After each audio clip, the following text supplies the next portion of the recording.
One. Hello, everybody. How are we doing? Doing all right? Sounds good. All right. Doing a little technical improv today, but I think we got it worked out thanks to Nick's and DJ's help. Thank you. Good to see you all. So hopefully you all can see what's going on here. Let's see. We've got right. So 2023. Great. Fantastic. So we have our homework due this week. Okay, I got a few questions about the homework. Number one, homework number one and homework number two. Generally pretty pleased how people have done. I got some requests to post some solutions. So we're gonna post the solutions that the TAs have generated for the class so everyone can have something to compare to. Okay, so we'll post the solutions today. Okay. All right. Now for homework 3, just some hints. Okay. Thank you for those who come to office hours to ask questions. It's a great strategy to succeeding if you're not completely 100% confident or just want some additional guidance.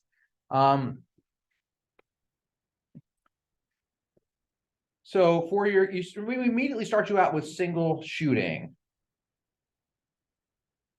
Okay, for the double integrator problem. And immediately it says, hey, come up with an efficiency maximizing or cost minimizing solution for a trajectory where you have some force over time, right? So a good hint whenever you start with any particularly shooting problem is simulate first to check.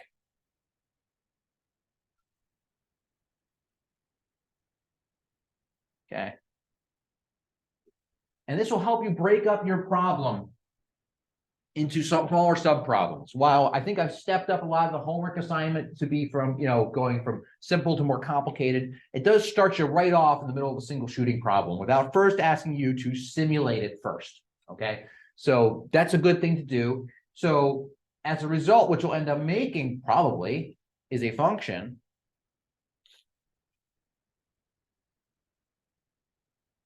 that simulates your system. Okay. Then you check it.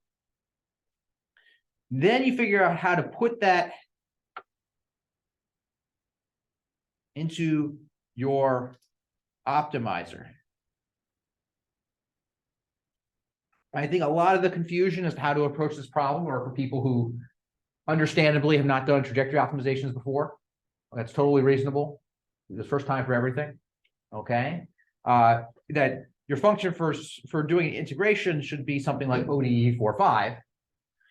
And your function that does your optimization is F min con. Okay. So you break it up into the problem of simulating first. Make sure that your ODE 4.5 is pushing a block the way you expect it in response to a control input FOT. That's a good start. That way, when you throw into the optimizer, something crazy is happening, you know it's not the simulator. Okay? Good debugging tactic. All right. So good luck working on your homework for that. We have office hours, I believe, today, not Wednesday. Wednesday? Yeah. So we have them today, tomorrow, on Thursday. If you need additional help. Any other questions on the? Oh yes, and we had a question before we came in. We're going to post. We will post the simulation solution for the pendulum on the card, just for checking. Okay, you're still going to need to simulate it, but that way you make sure that your pendulum on card's working okay. All right. Any other questions about the homework? 3, 2, 1. All right. So last couple of lectures, I think we had some fun with some feedback control, right? Doing some LQR. Yeah. So recall, we have been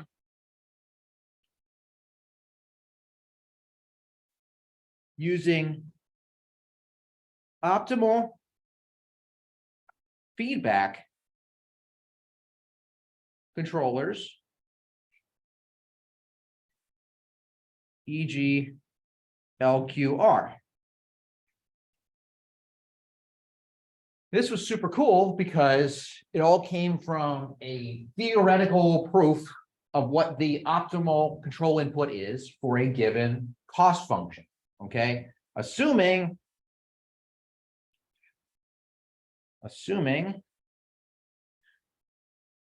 linear dynamics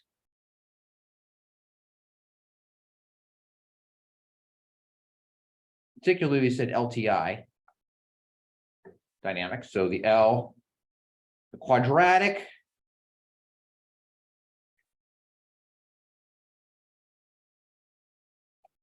cost function. There's the Q. You would get yields a regulator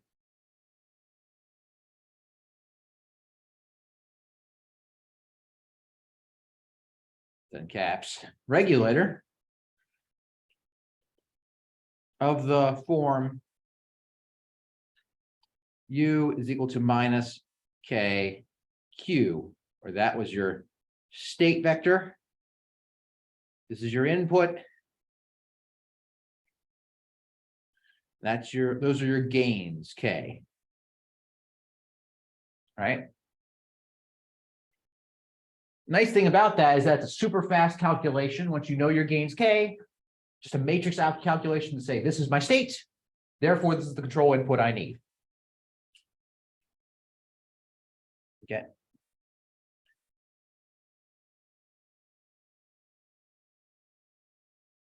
U is equal to minus KQ. All right. Now, additional assumptions of LQR is that there are no constraints on input / state.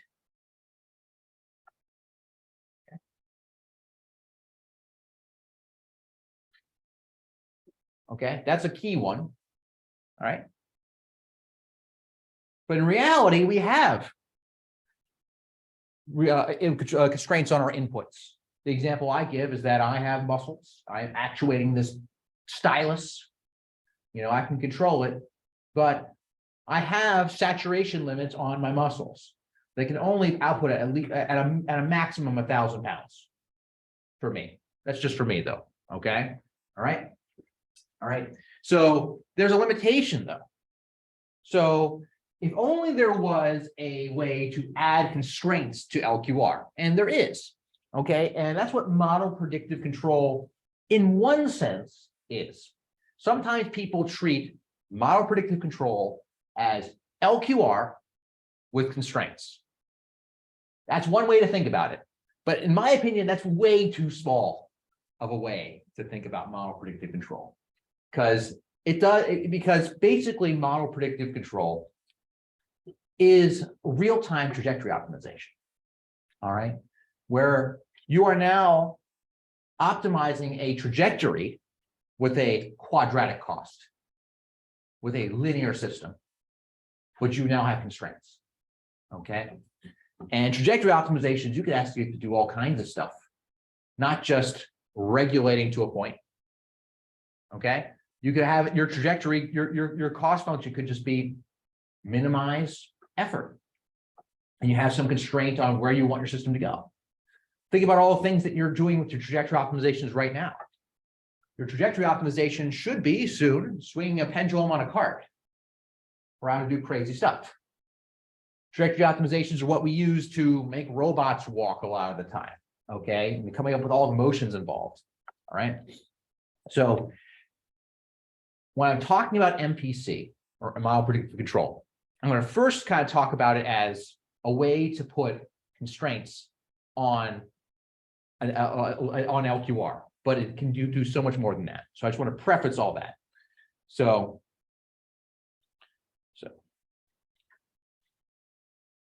here we're going to introduce model predictive control. Okay. Or MPC. Gesundheit. So, in my opinion, other than like deep learning, in terms of methods that have a lot of hype right now, particularly in the robotics community, MPC is another one right now. I'd say behind deep learning is probably one of the more popular things. And so, at least in the circles that I run in terms of control methods. So, model predictive control. Consider an LTI system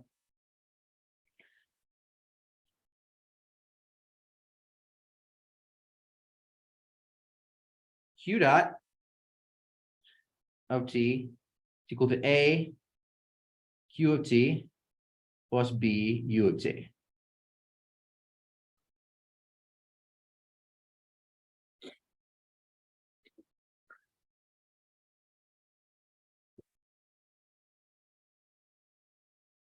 Where we wish to minimize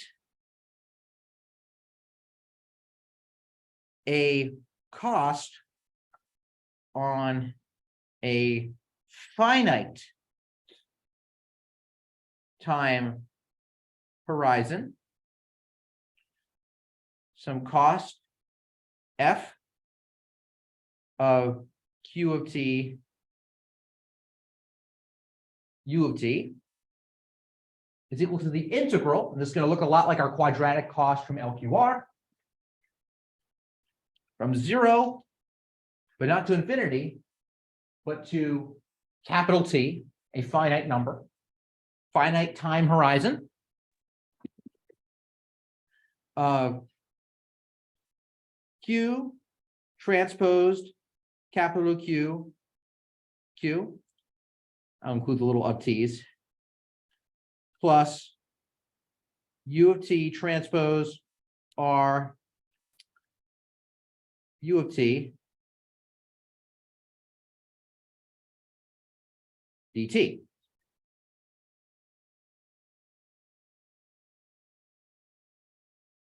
This is a quadratic cost.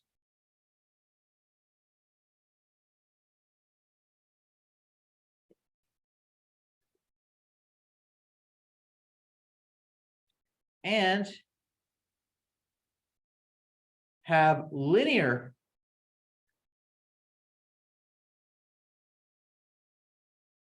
constraints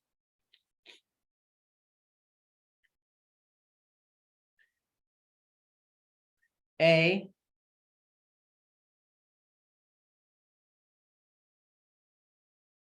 times X less than or equal to B, and AEQ times X is equal to BEQ, where X is our decision vector. Okay. So we're going to have linear constraints on this problem, equality or inequality. All right.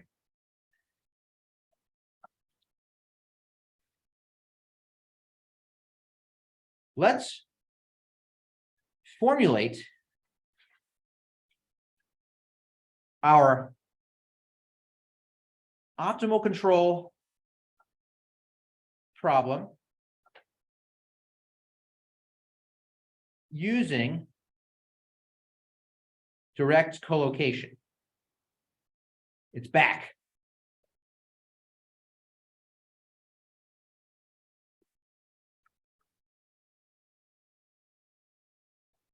Yeah. And we'll do it with an example system. Okay, one that might look somewhat familiar from your homework. So, hint, I guess. All right.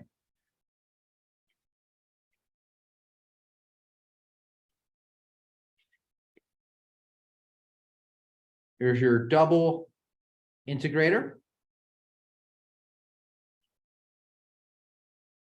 with your mass. Got some f of t, some position s of t over time, and s of t double dot is equal to 1 over m f of t. Our cost function and our constraints are probably going to have s's in it. So we're going to have s double dots and s's. So we're going to need two states. So our state vector q is going to be s and s dot. If we write our system dynamics in first order form, q dot is going to be equal to some h of q of t, u of t. So q dot of t is equal to s dot, s double dot, which in terms of our states q of t and u of t is s dot and 1 over m f of t. So if you were simulating the system and say ODE 4.5 or using Euler's method, you would use this first order form.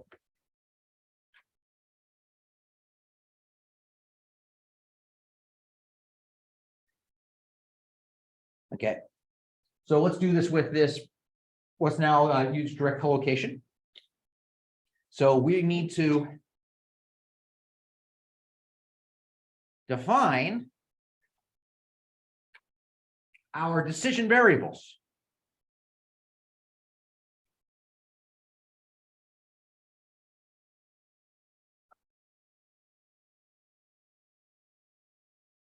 X. I missed you, X. Been too long. There will be F1, F2, up to Fn.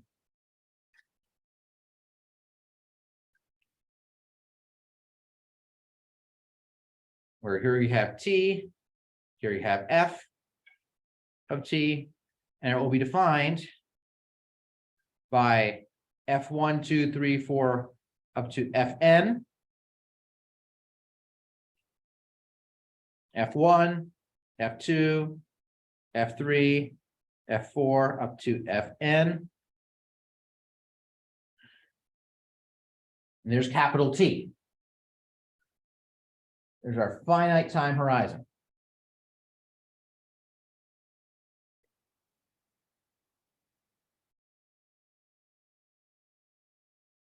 Okay.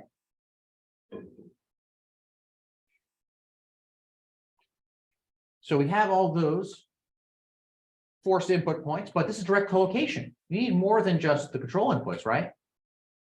What else do you need in your decision vector for direct collocation? You need your states. That's right. Because direct collocation is kind of weird. You need your states as well as your inputs. So you're going to have Q. Sorry, we'll call it I guess S1, S2 up through Sn, and S1 dot through Sn dot. Okay. So you have all these extra variables, which means you need additional constraints, which for direct collocation comes in the form of defect constraints.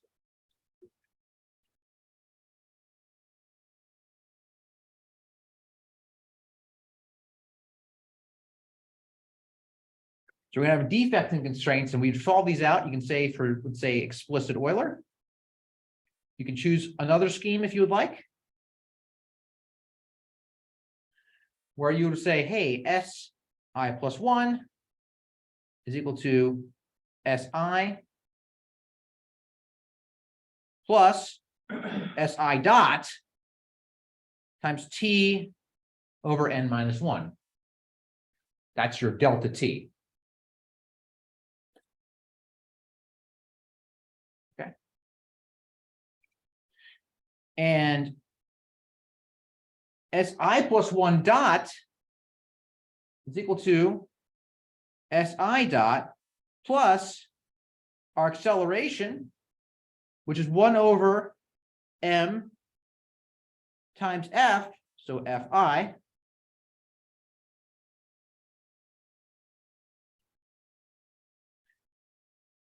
times T over N minus 1.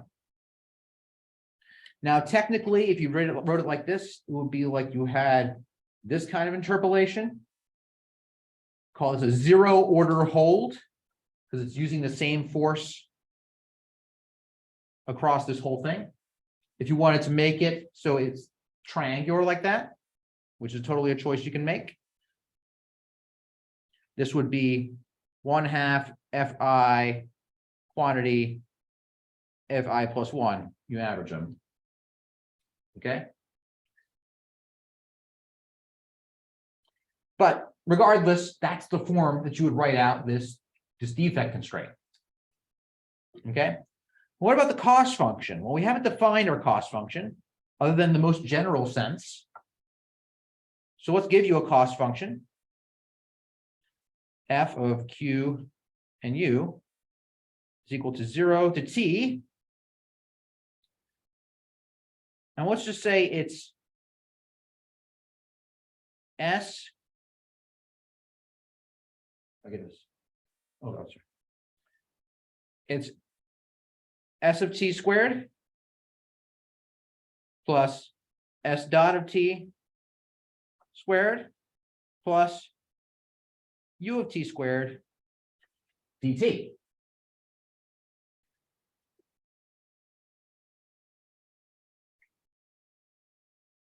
So this is our cost function. So can someone give me some intuition as to what this cost function is going to try to do? What's it encourage our system to do? Going to any particular place? 0. Position is 0. Any particular velocity? 0. Do we care how much control input it uses? We do. Okay. Yeah, absolutely does, right?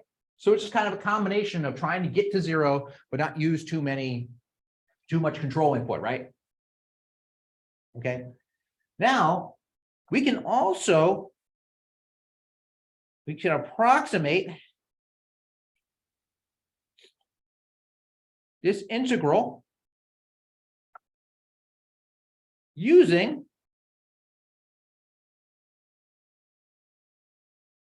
explicit Euler or whatever integration scheme of your choice. So F of QU is approximately equal to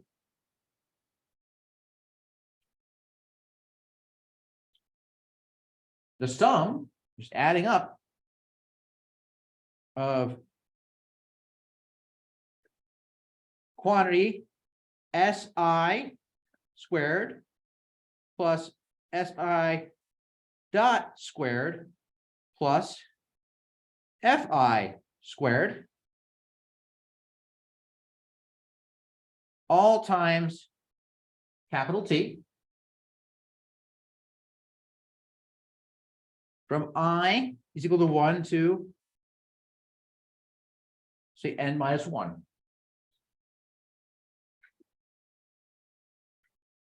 Really, this is a forward rectangular.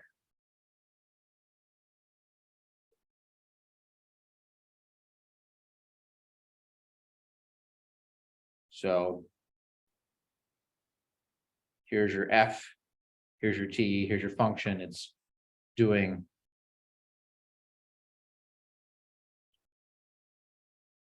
that kind of integral. Okay. And in addition to that, so you have your defect constraints, you have your cost function, and you can have other constraints as well. You could have, say, example limits on force, unlike Dr. Hubicki. I guess they're very high limits. Okay. Limits on force. You could say that I want my Fi to be greater than or equal to minus some F max and less than or equal to some F max.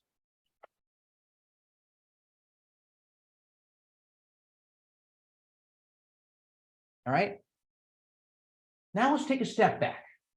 Take a deep breath, everybody. 1, 2, 3. Mostly for myself. My allergies are killing me today. All right. All right. Okay. Let's look at the decision variables that we made. Just a bunch of decision variables right there. Okay. Let's look at our cost function. This cost function is just the sum of a bunch of squared terms, right? This is a quadratic cost. Okay. Look at all of these constraints, these limits on force, and these defect constraints. Let's look closely at these defect constraints. Are those defect constraints nonlinear? No, they aren't. Let's take a look at all our decision variables in a different color here. That's a decision variable. That's a decision variable. That's a decision variable. T is a constant. Decision variable, decision variable, decision variable. These are linear constraints.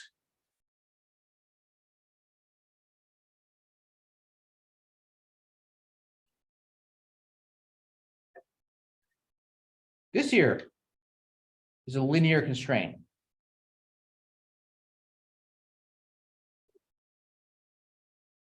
So we have an objective, a cost function that is quadratic and constraints that are linear.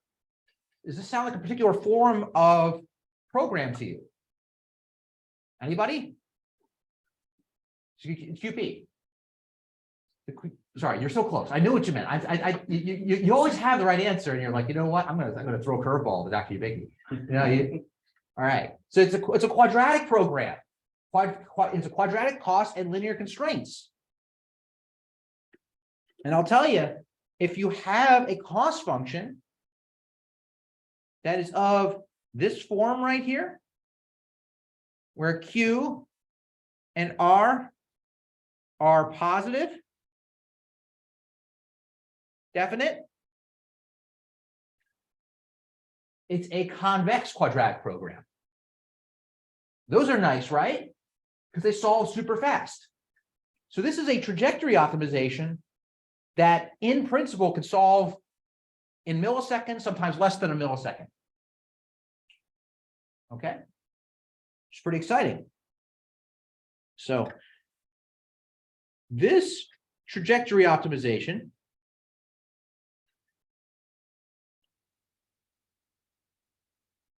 is a quadratic program.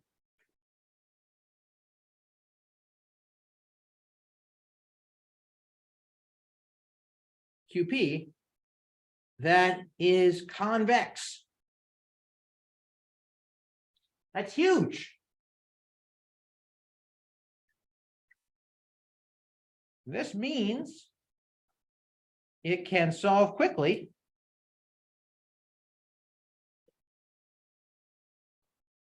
and reliably.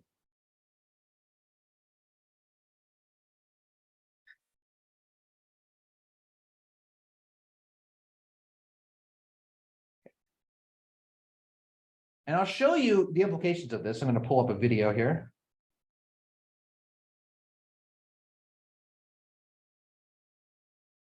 So here is an experiment we ran. Introduce a second drone with a simple PD chase law. In this 2D experiment, you can see the planning calculations overlaid on the drone. So you see, this is MPC running. This is real-time trajectory optimization. Okay. Actually, DJ ran this experiment. So 3D tests, it does those coordination trajectory nimbly optimization. avoids the adversary while returning to its waypoint. Audio is always weird and screwy. Okay. All right. So those little lines that were being drawn by the drone, those are all trajectory optimizations being rerun over and over and over and over and over again. Okay. So we gave it the task that it was trying to get to that little green star in the middle. Okay. Via a cost function. We wanted to stay away from that drone, which we turned into a linear constraint. And it was just solving those trajectory optimizations so fast, you could see them just redrawing on the fly. Okay. So the implications of this are huge. This means you can now run trajectory optimization so quickly that effectively it can be part of a feedback control law. Okay. See, the implications of this are huge. We can run trajectory optimizations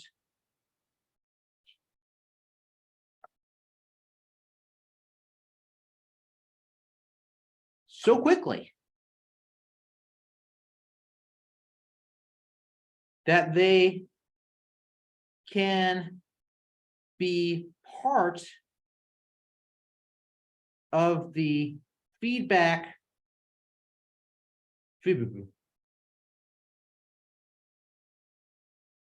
control law.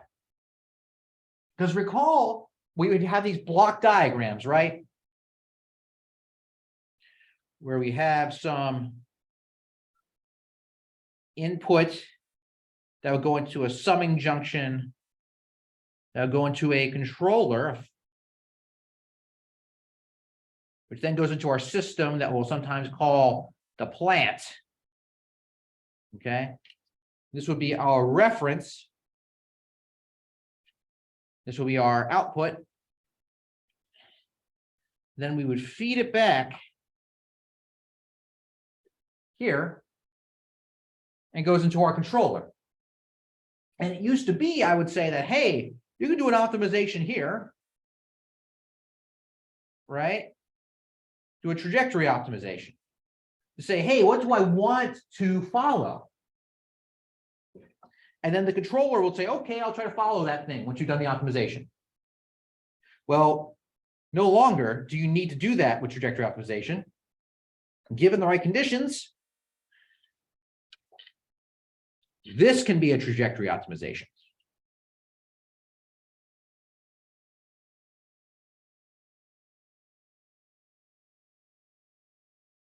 Okay.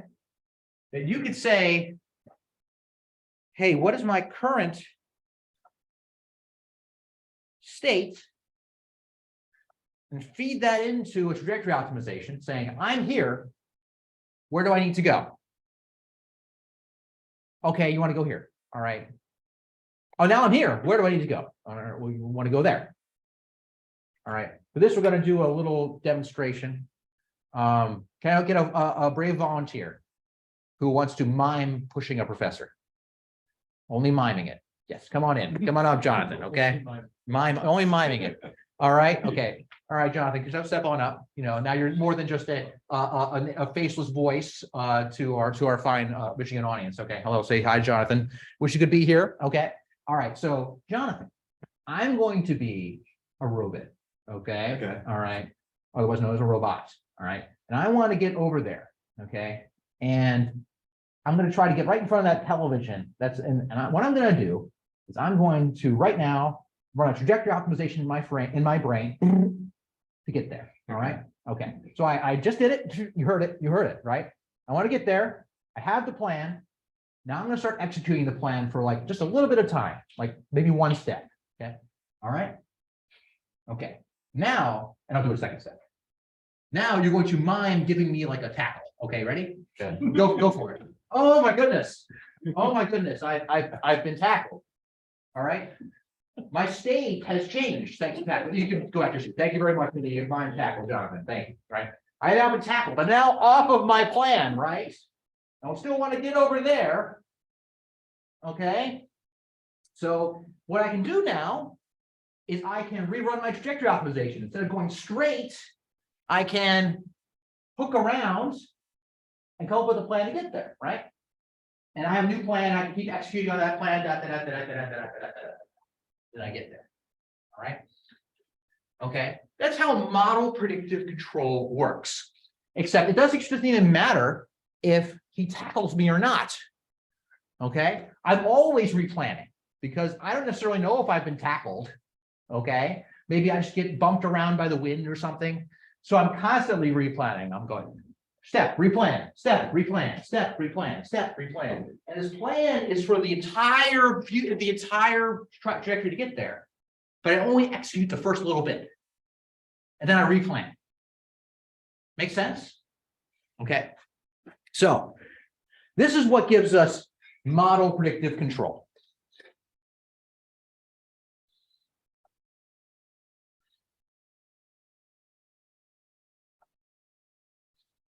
Control procedure.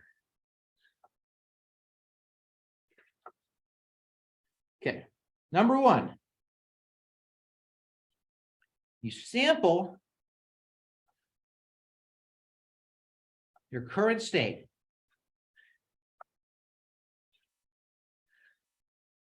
Okay. 2, you solve a trajectory optimization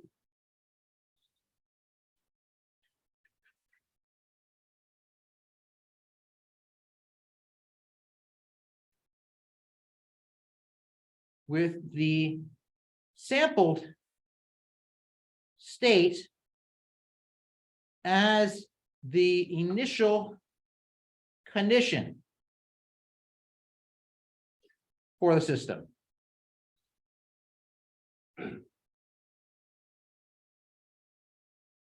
Number 3. Okay. So you can consider that trajectory optimization. You can call that your model prediction.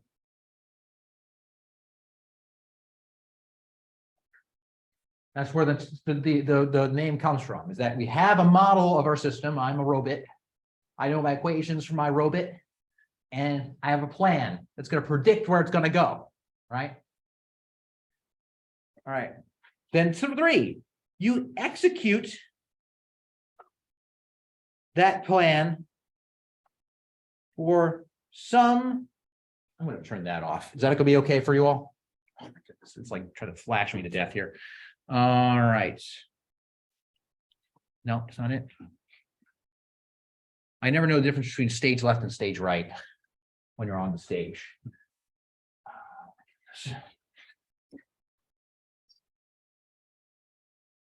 There you go. I think I did it. Okay. You want me to move? Sure.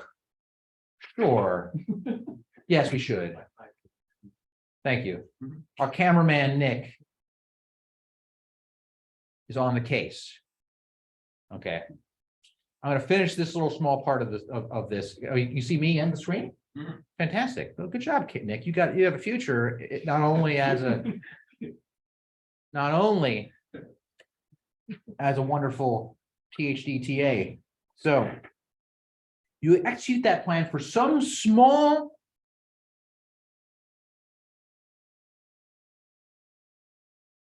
time duration.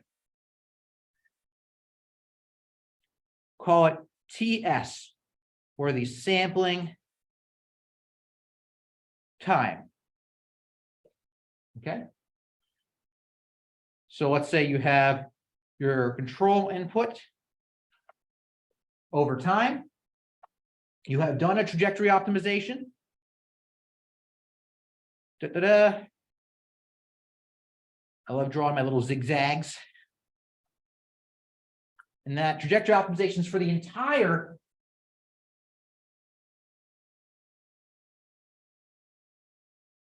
finite time horizon.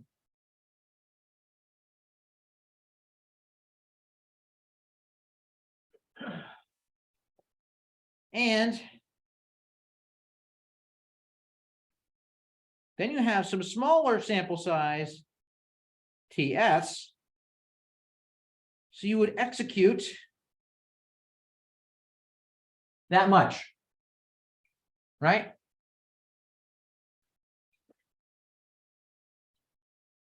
And 4, after you executed TS amount of time,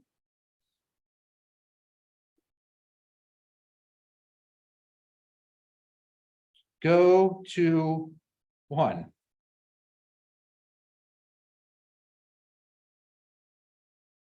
Which means that you sample your current state, solve trajectory optimization problem, which is your model prediction.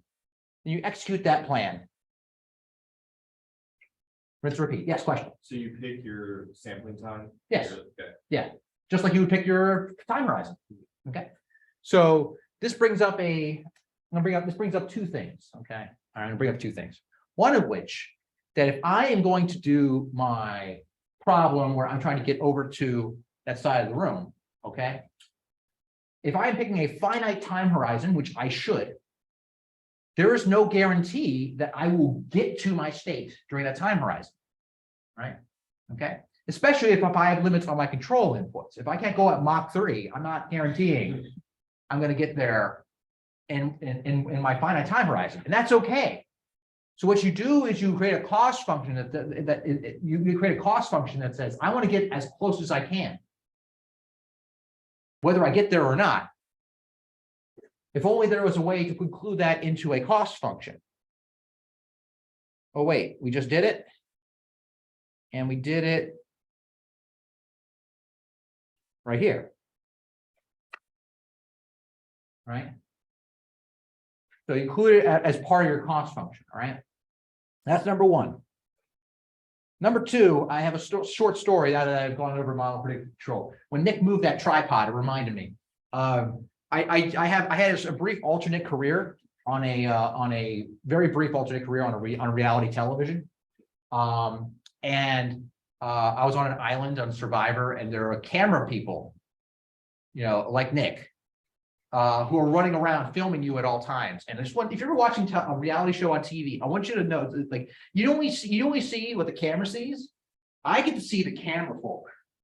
Okay. And it's funny, he's dragging this tripod around. I had flashbacks where I was walking around. When I'm walking, let's say, down, I'm on the island, I'm walking through a path to go get to our water source, right? They're in front of me. They're getting a camera shot of me, which means that there is a camera person with a giant camera walking backwards on a path in the middle of a jungle. Okay, all right, and also not just the camera folk. There's also a sound operator right behind him with a boom mic, with the boom right over my head, also walking backwards right behind the camera folk. And behind him, there's another person with who has their hand on the back of the boom mic and the boom mic person, who has the hand on the back of the camera person, walking backwards and keeping an eye as to whether or not there are any potholes to fall into. There's like a 3-man train. Okay. And by the way, these people are the strongest people I've ever seen in my life. They are so ripped because they're anything I do on the island, they have to do backwards while holding a giant camera. Okay. So, which reminds me of model predictive control. And why is that? Because the person who is in the back guiding, you know, he's the one sampling the state and planning ahead as to whether or not to go through potholes, right? Doing real-time planning, all right? And it's funny because they also have mounted on their back, they have like tripods and extra batteries for the camera. It's wild. The whole thing is crazy. So anyway, model predictive control. Anyway, so that's what model predictive control is, okay? So what are some of the conditions under which it can be used? All right, so rules for MPC. Okay. is if your dynamics are LTI,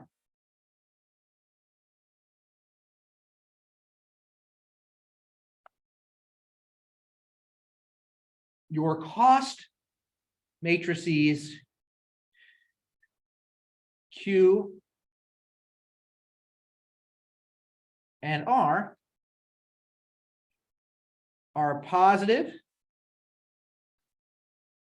I would even say semi-definite.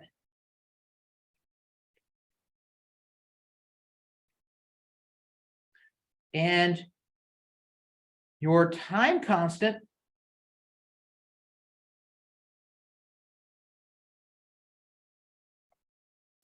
time constant. I apologize. I should say time horizon.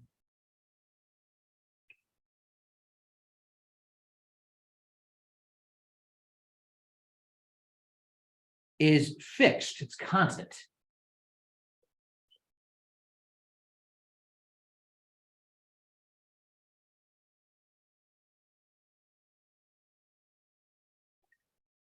And all other constraints are linear.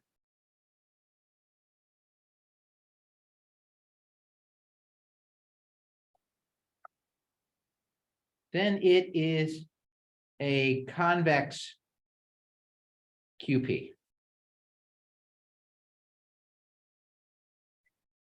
So those the key things there: linear system, positive cost matrices Q and R, okay, and fixed time horizon. Those three things. Okay. Then it's a convex QP. So additionally,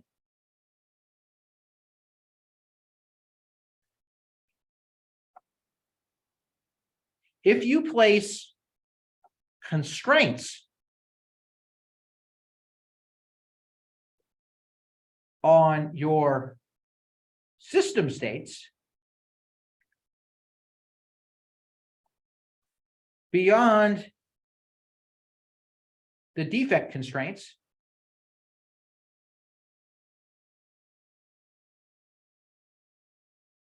you can think of these as, say, path constraints.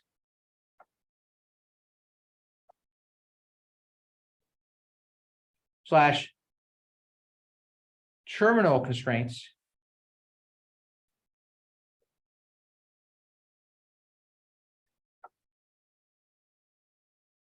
Then there is a possibility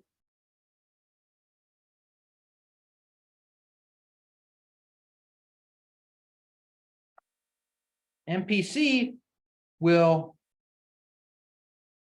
not find a solution. What do I mean by this? Okay. Let's say I'm that camera guy on Survivor and I'm doing model-predictive control. Okay, I'm walking backward. Okay, and I'm in this train of camera people, and I'm walking backward, and all of a sudden I see a pothole. It's right there. Okay, I want to avoid it, but guess what? I have this train of hulking men, and these seriously, they hike the Himalayas in their spare time, pushing back on me. There might be not a thing on this earth I can do to prevent me from landing in that pothole. Okay, because I can make it a constraint that, oh no, stop right now.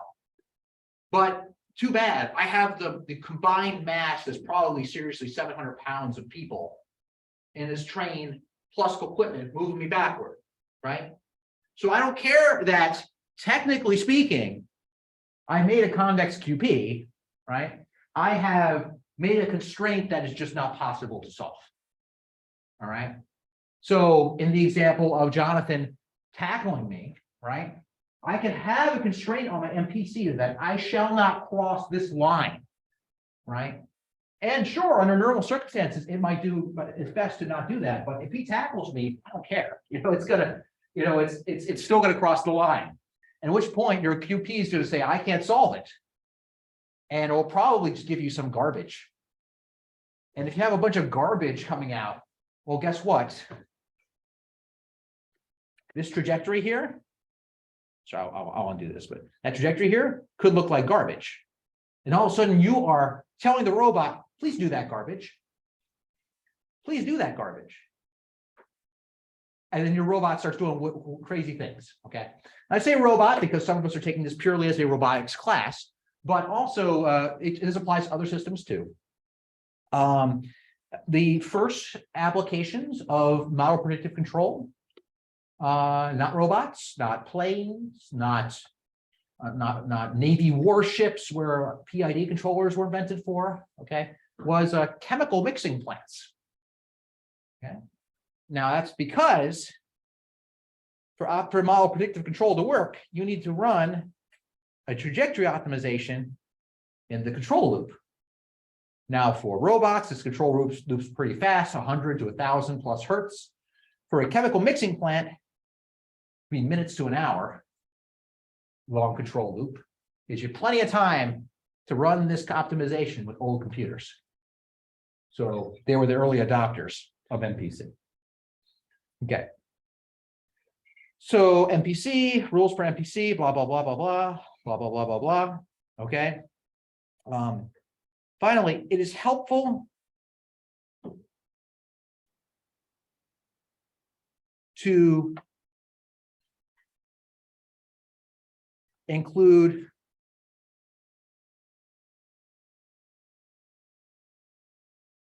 I should say to write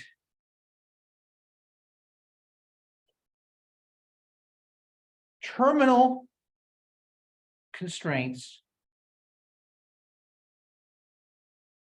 not as constraints, but as integrated costs. Okay. What does this mean? We do it on time. What time is it, Nick? 10:23. 10:23. Okay. Oh, that clock works. The other lecture room, the clock very emphatically does not work. Okay. All right. So what do I mean by that? So as I mentioned before, I wanted to get to that by that television over there. And there's no guarantee I will get there at the end of the time horizon. So I definitely should not include the constraint that says at the end of my time horizon, be there, because that might be impossible. And your QP might send you garbage, and that is not good. Okay. You also might not want to say, I want the end of my trajectory to be as close as possible to there. Now, why is that? So it's because of the way that model predictive control works. If I say the end of my trajectory needs to be as close there as possible. Seems nice, right? You come up with a plan that'll eventually get there, right? But then you actually execute your trajectory, you won't execute the beginning. And it's basically saying, I'll get there later. I'll get there later. I'm going to execute the beginning of my trajectory now. Great, fantastic. Take a little step. New trajectory. Okay, I'll eventually get there, great. But I'm going to execute the beginning right now. I'll procrastinate getting there. And what it can end up doing is procrastinating forever. I'm sure college students know nothing about this, but, right? So, however, if you include the distance to your target as an integrated cost, it will force that even at the beginning of your trajectory, the thing that you are looking to execute, okay, will also try to get you there. Okay? So, this prevents procrastination. Okay. Any questions about that? This is sort of just a trick of the trade kind of deal. Yes. So this is sort of going back to what you're saying about chemical mixing. Yeah. But is model predictive control specifically defined by the fact that it's a QP? Because it seems like in those instances you could use a nonlinear solver. You could, all right. That's called an MPC for nonlinear model predictive control. You just invented it. Congratulations. Okay. Makes sense. Yeah, but I mean, doesn't it make sense? Doesn't this all kind of make sense now? Like, if it's just about doing a planning operation in the loop, well, then you could come up with any kind of planner you wanted in theory, right? So QPs are just the way it's done, you know, for fast control. And technically, it's if you talk about MPC, they probably assume that you are doing some kind of linear dynamics with a quadratic cost. But you can also have linear components to your cost. There's no reason you can't have that. Still a QP, right? Still a QP. We learned that from homework 2. All right. All right. So, and so I look forward to coding up MPC with you all in the next class. Okay. A few other things I want to clarify. Okay. About, you know, feedback control clarifications.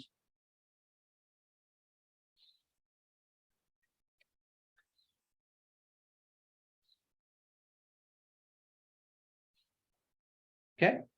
For LQR, our control input was minus K times Q, right? Where this comes from, in part, is U is equal to positive K times Q desired minus Q.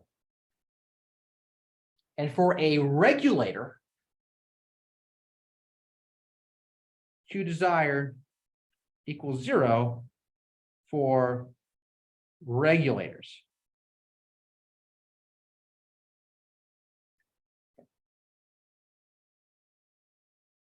But if you want a non-zero state as your target, just change Q desired. That's what we did at the end of class last time. Yes, question. You got a message in there. Oh, I have a message. Is there a reference that touches on procrastination for DT? More details showing it's better to use integrated costs and constraints. That's a great question. I don't have a reference off the top of my head other than my personal experience of procrastination. Okay. But if I find one, I'll send it your way, Elena. Good question. Okay. It's happened to me. How about that? Okay. All right. So Q.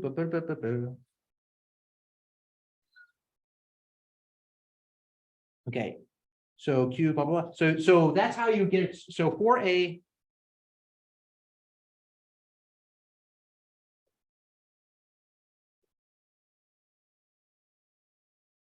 different target, simply change Q desired to your target state.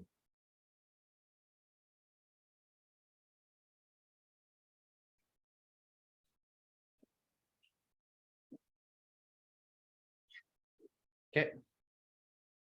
Now for MPC, we encode getting to a target state via a quadratic cost. So our cost tends to be Q transpose capital Q plus U transpose RU dt from 0 to t. However, you could also write this as Q desired minus Q, so transpose, Q desired minus Q. And for a regulator, it assumes Q desired is 0. Okay.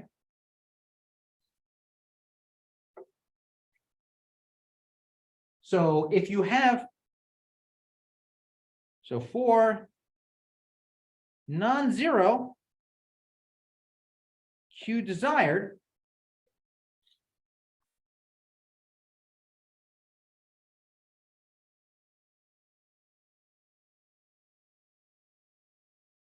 linear terms will emerge in the cost.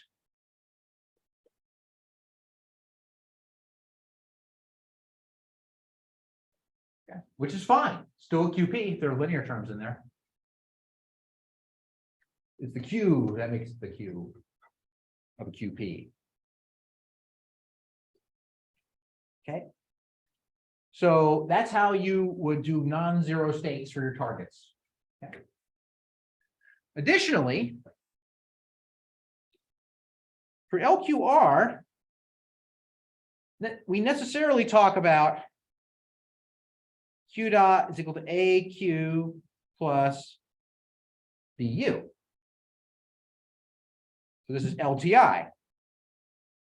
And we talked about how there can't be some additional plus F term or something on the outside, right? Because then it does not intersect the origin, right? For MPC, you can have that. Okay.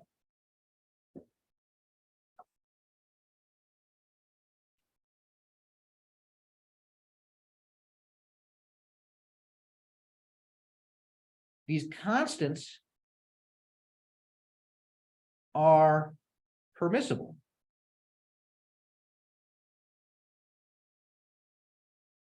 Because if you work out the defect constraints, it'll still be a linear constraint.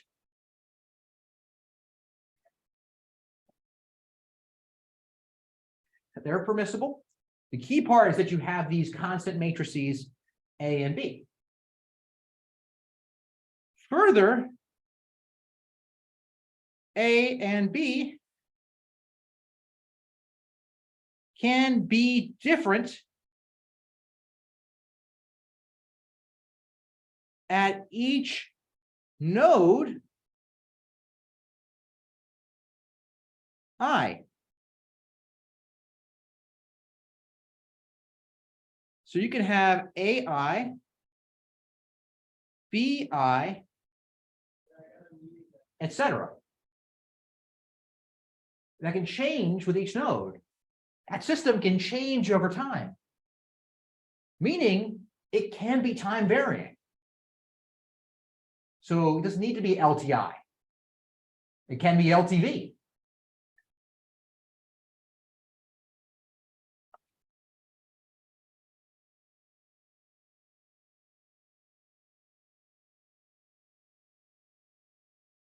Okay.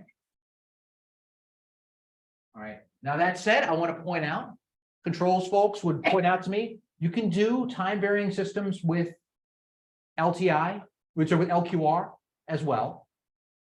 Okay. What happens is you change the differential Riccati equation to have time varying matrices, time varying A's and B's. Totally can be done. All right. That exists. All right. But I just want to point out to you that there's a lot of flexibility you can have with MPC. Okay. So that's all I wanted to cover for MPC for today. We've got 10 more minutes, right? Even I wouldn't try to code up MPC in 10 minutes. Okay. All right. I do want to give you a preview then. First of all, I'll take some questions. And I'll give you a preview of what I want to cover as the next topic after MPC. Okay. All right. Any questions? 3, 2, 1.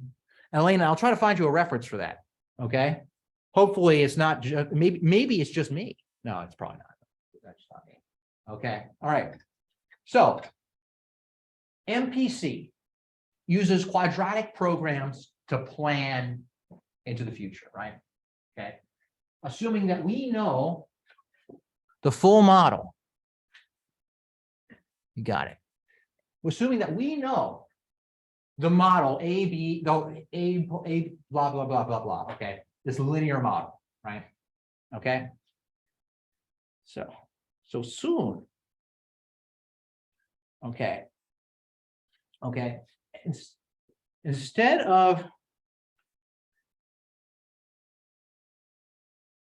using QPs for planning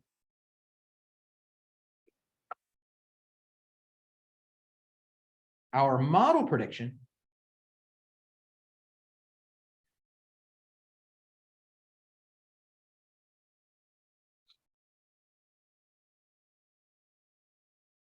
we will use QPs to control higher degree of freedom systems.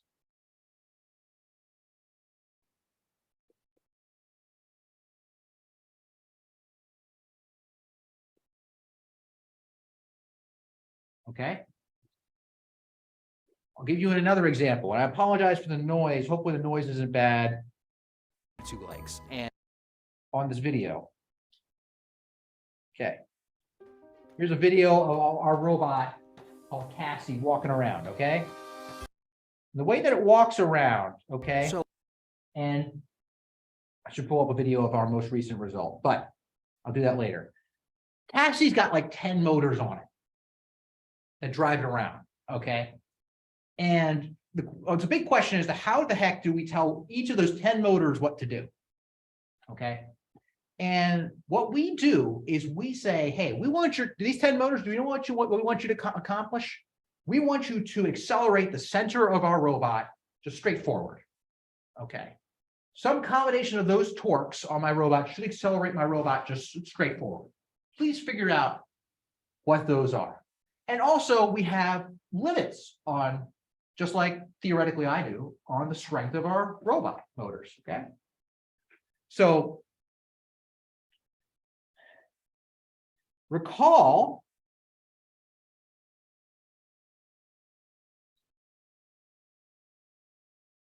the equation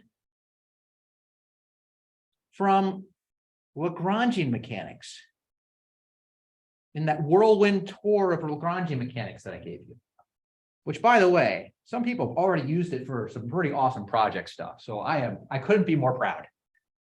Some people have used that lecture from a week and a half ago. Okay, that we had some equation m of q double dot plus c of q dot times q dot plus g of q is equal to bu. And there are different variations of this. I probably wrote a different variation of this in our last lecture. But the key here is that you had some inertial matrix. Okay. We have other terms that are not dependent upon acceleration. Acceleration only shows up there. And you have your control input. Okay.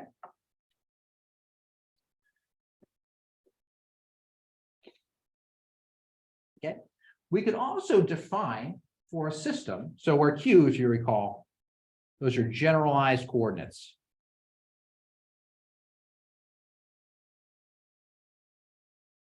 These will be all the degrees of freedom for your mechanical system. For Cassie, that's like 16 degrees of freedom, 20 degrees of freedom.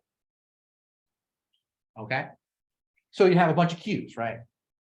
And those are like your joint angles. Those are the things, the degrees, the true degrees of freedom of the robot, right? Okay.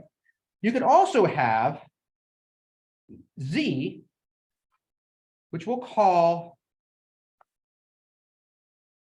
your task space. This could be the thing that you care about.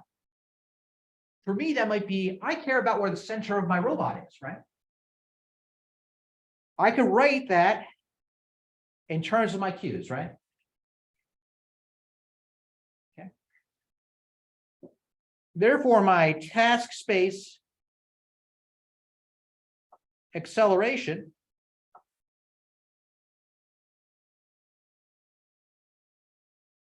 Z double dot of Q, right?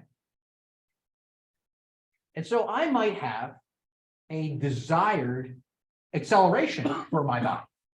So I could say that Z double dot desired is my desired acceleration.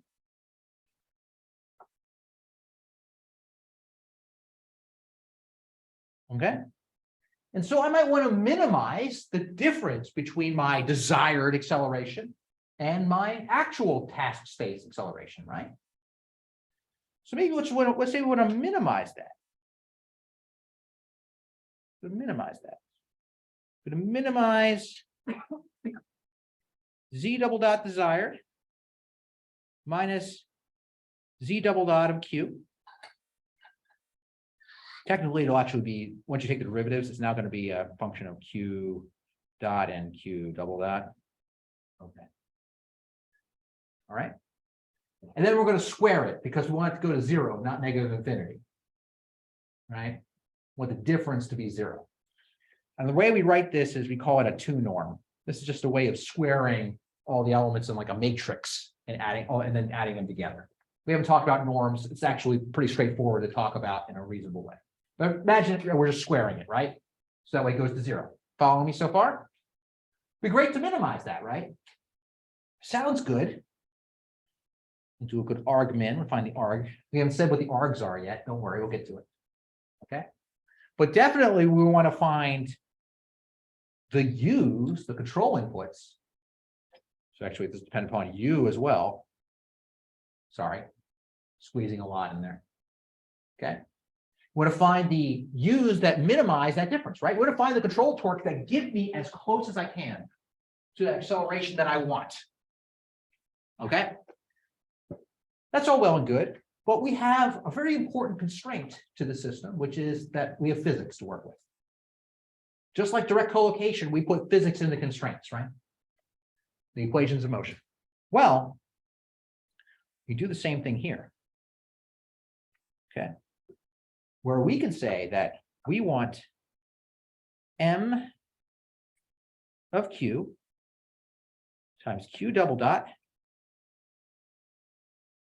is equal to all this stuff put on the other side. So BU minus C of Q, Q dot, times Q dot minus G of Q, Q. Where your accelerations, Q double dot, are also decision variables.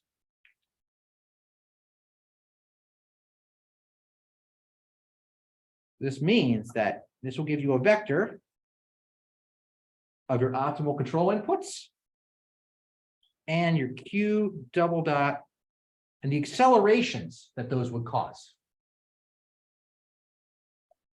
And you can also have limits. You can have limits on your control inputs.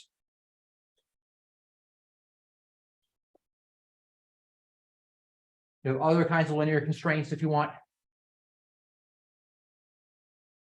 And this goes by a few names, but the one that I am most familiar with, called operational space control.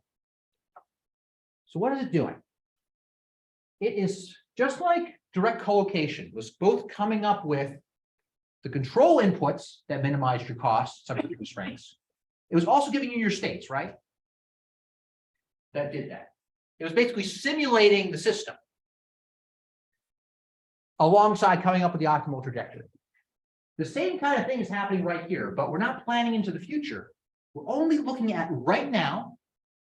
We're saying, what is our current position and velocity? Okay.